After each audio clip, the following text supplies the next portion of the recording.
to Mom and Dad MagicBox, the show where we bring together all stakeholders in our children's education.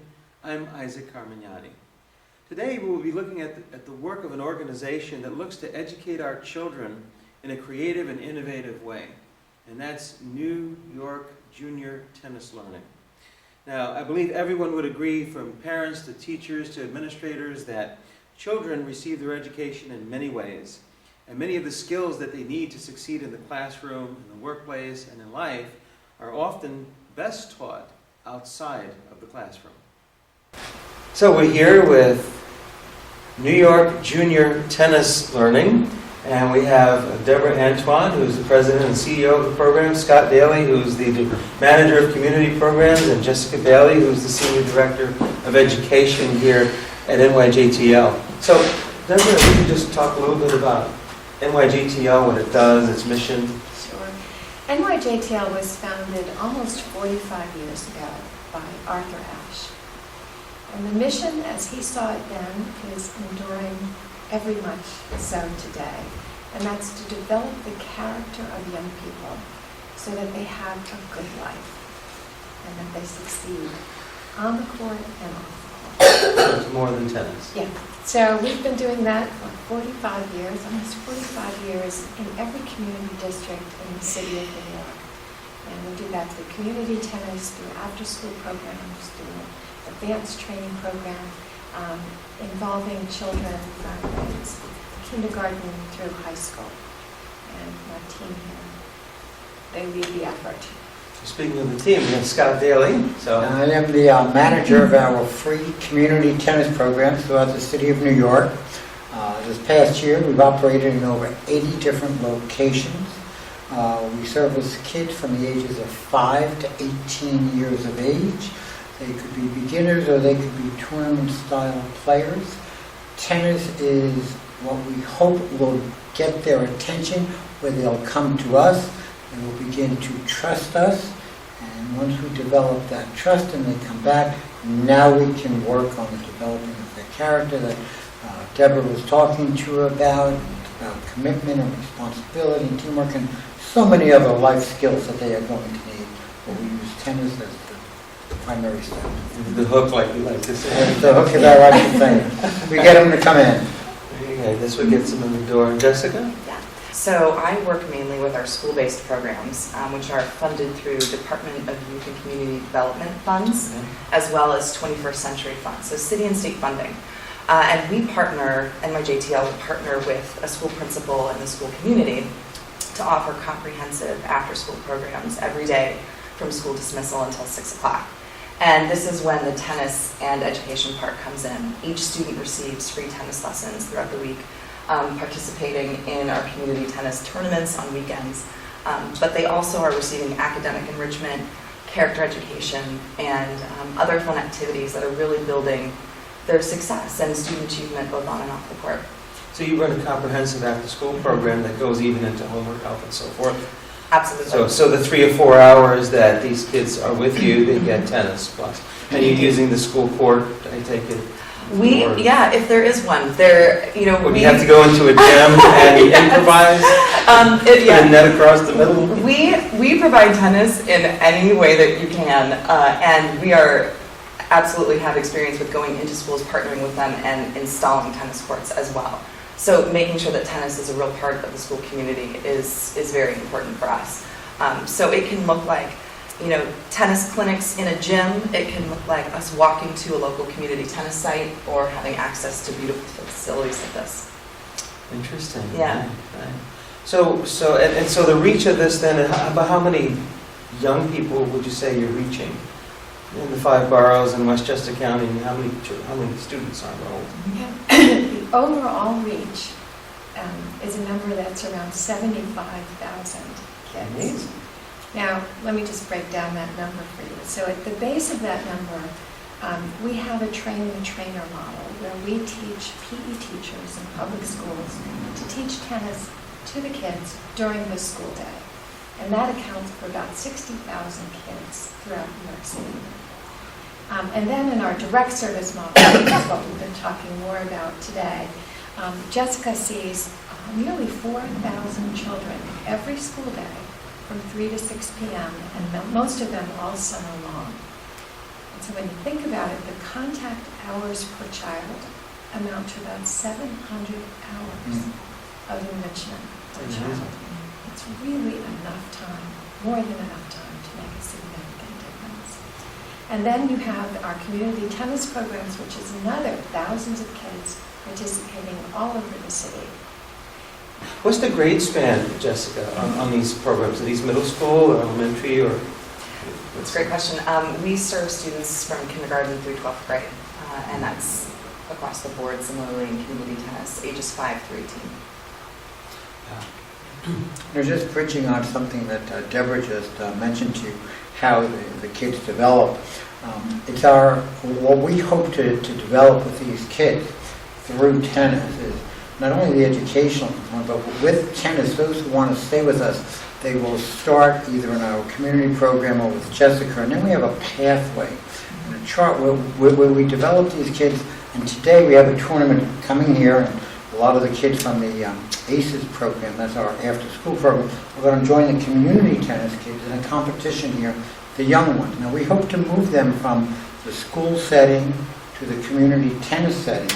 Then we advance them further up to this tournament team, our advanced training, in these kids. And so to watch their growth and development throughout is quite remarkable.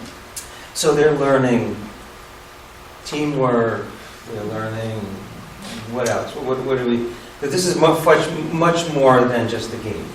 It's all learning. Everything is learning. Whether they are learning how to play with other kids, how to make friends. A lot of these kids don't know how to make friends. You know, a lot of what happens is very structured. Well, we want these kids to develop so that they take the initiative themselves and they can start playing by themselves. They can go out, they can meet new people, they can learn new skills throughout. The biggest commitment and the program that we run that I personally like the most is this early morning weekend tennis program. You guys were here from 6 to 8 this Let me morning. tell This you, is a Sunday morning call. This program, Sunday morning. we will have about 900 kids citywide that will register for this program. And this program is on Saturday and Sunday mornings, beginning in November, ending in the end of March.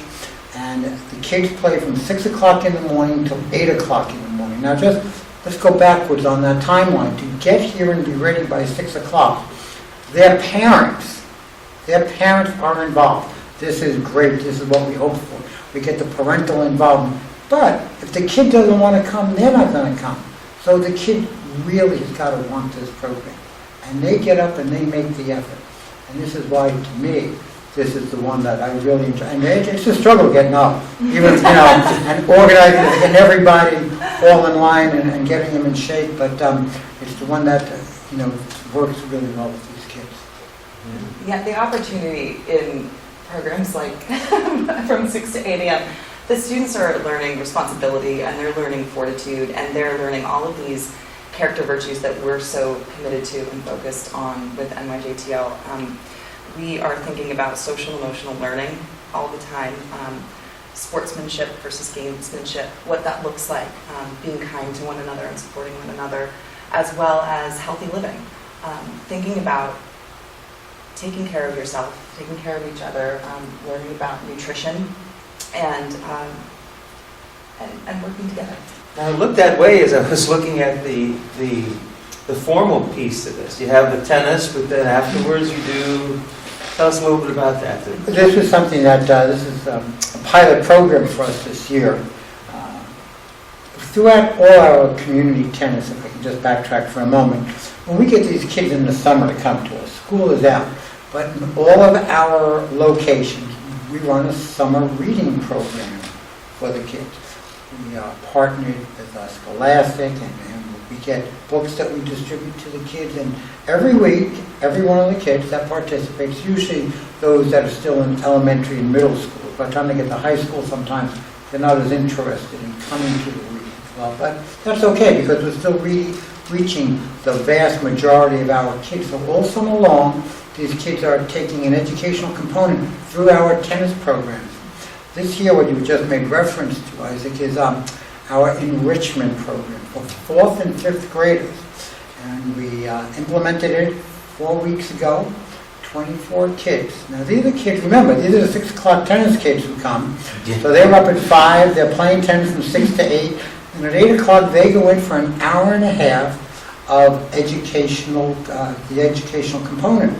And we've devised it over a 10-week period, and Jessica has been of great assistance to me on this. We're doing some math, we're doing some literacy, and we're doing nutrition. The math component, kids, tennis, keep it connected, but in a way different than tennis. Last week we took them out to a tennis court, gave them a tape measure, and said, okay, you play tennis, how big's the court? I saw you had the schematic there. We have the schematic. And you have the footage now. And you should have seen the kids scurrying around the court. We had them working in groups of 2 and 3 or whatever.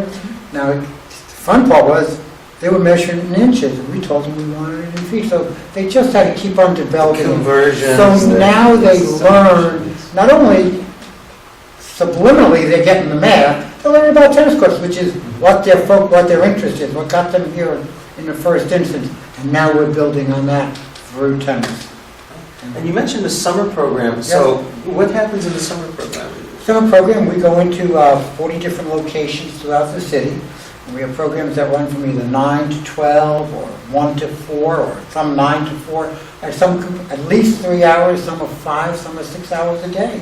And it's a full program in the communities, kids playing tennis.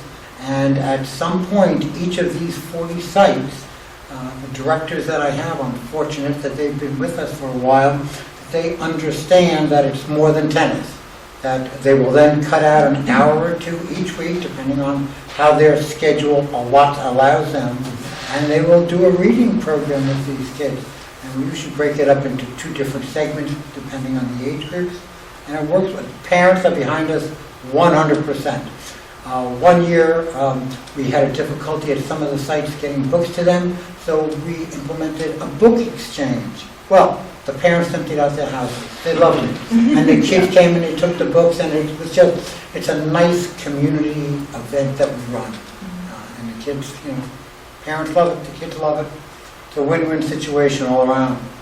It becomes a family activity. If there's something that your student or your child is involved in after school or on the weekends, and there's an opportunity to all come together in one space and watch your child on the court competing or working with other kids, whatever it is, it's really fun to come together and have that time as a family.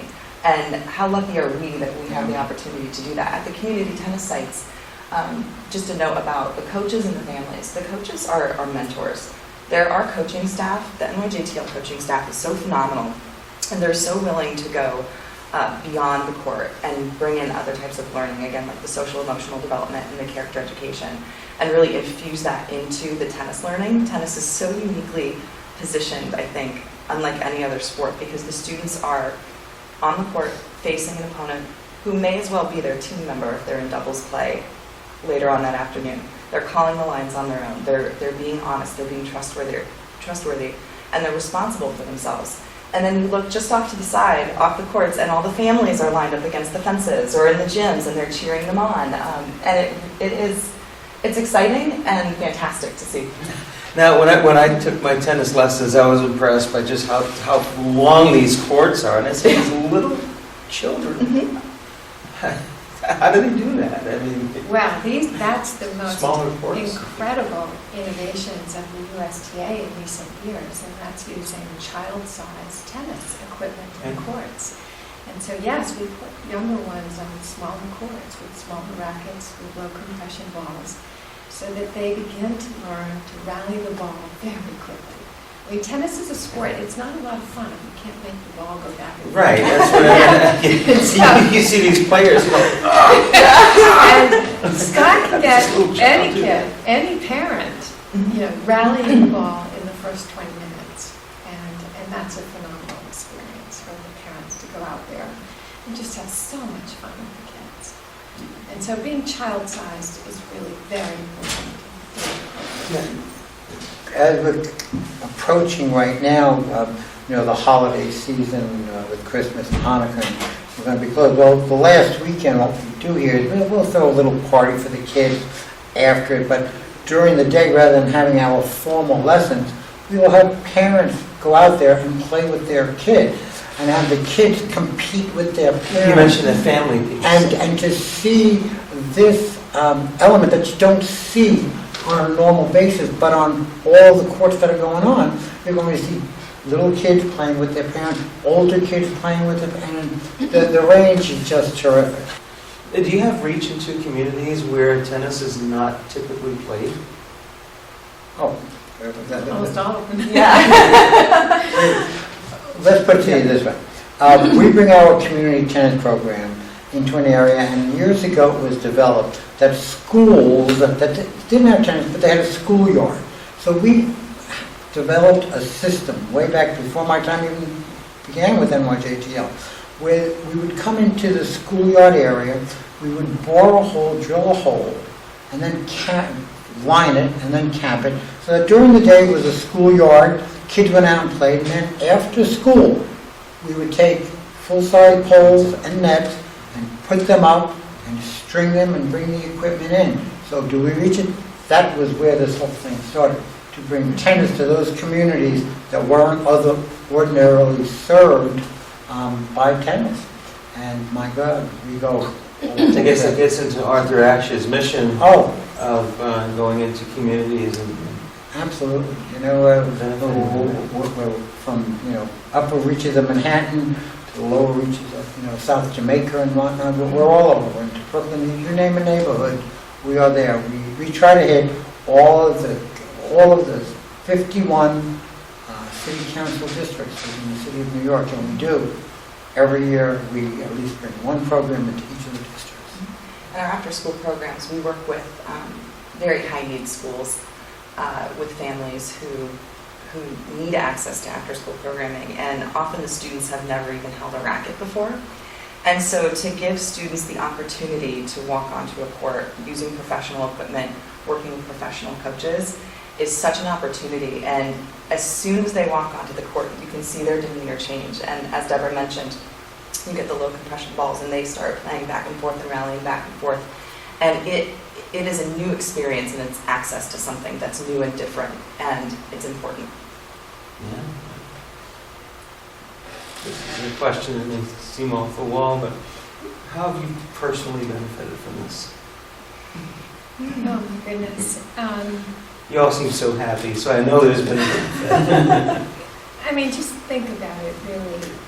Having a job that combines children, tennis, and education. I mean, that's a trifecta for me that just couldn't be more perfect. And you can just see from Jessica and Scott, the kind of dedication and love they have for kids, for sport, and for learning. And they represent and supervise another 400 employees who work for NYJTL. Most of them work in the after-school hours, the weekend hours, times when kids and parents are free. And in fact, we recently had an awards luncheon. Scott hosted a table of some of our community tennis coaches. And we came up with the idea that cumulatively, they have put more than 300 years of their lives teaching kids tennis through NYJTL. Just amazing dedication. Yeah, that enriches the soul. The best part about this is, and now, I've been here for quite a few years, as I said, first starting as a volunteer, and to run across some of these parents now whose kids are starting to come and play with us is terrific. It's terrific.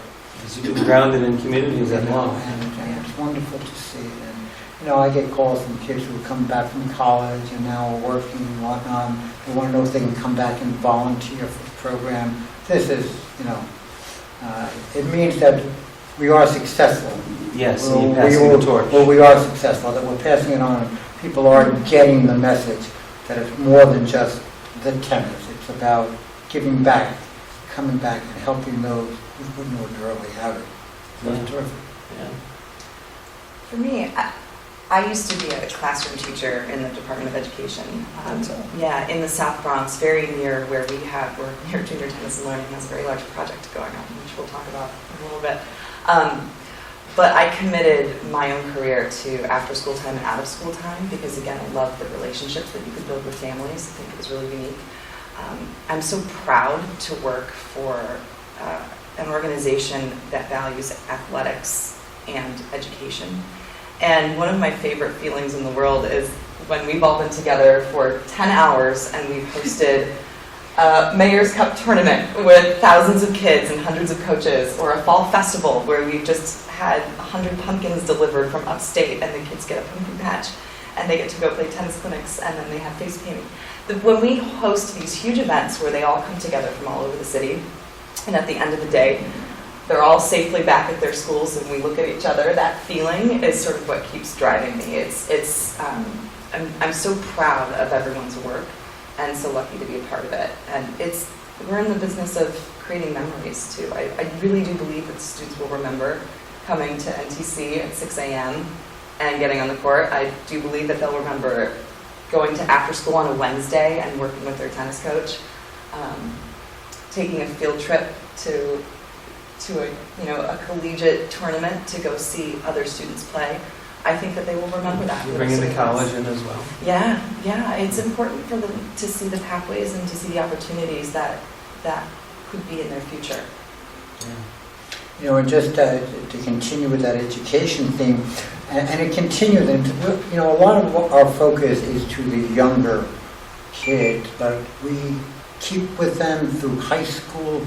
Right now, we're going to be starting in January for the 4th year running out here. We offer a free SAT review class for high school juniors. And if anybody knows what the cost of these programs are, again, the hard work of our development department.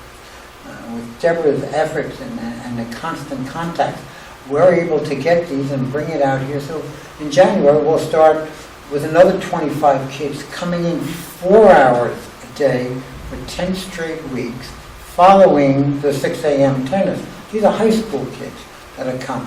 We follow this up with the Javits Foundation. They are generous enough to fund us to give out scholarships. So every year we give out 8 scholarships, ranging in price usually about $5,000 to kids who ordinarily wouldn't have access to them, whose $5,000 is a lot of money, pays for a lot of expenses for these kids. Education, they have to show through their transcripts from high school and have to write an essay, and there's an evaluation process. So, it's not, as I told you in the beginning, tennis is the hook. We use tennis, and then we want all these kids to go on to college. That's the goal. Was this program in the South Bronx that you were referring to? Oh, It's an amazing. there we go. I'll start. Infinite match. It's been 10 years in the making. It's the Carrie Leeds Center for Tennis and I Learning. saw that on your website. It's in the heart of the South Bronx in Crotona Park, an incredibly beautiful 127-acre park. And this is a private public venture with the City of New York, $26.5 million, of which $11 million has come from the private sector, and hundreds more. And the balance from the City of New York, the Department of Parks and Recreation. It's an award-winning design of a tennis clubhouse, 2 stories. One of the stories is built below grade level, which respects the integrity of the park. So it's all designed within the contour of the park. But it's 22 courts. 2 of them are stadium courts that will house, that will seat up to 800 people per court.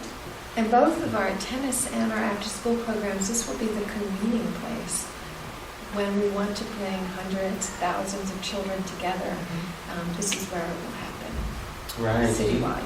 Yes. Wow. Yeah, it's stunning, and the opportunity for the students is phenomenal. There are 30,000 students that live within walking distance of the Carrie Leeds Center for Tennis and Education, and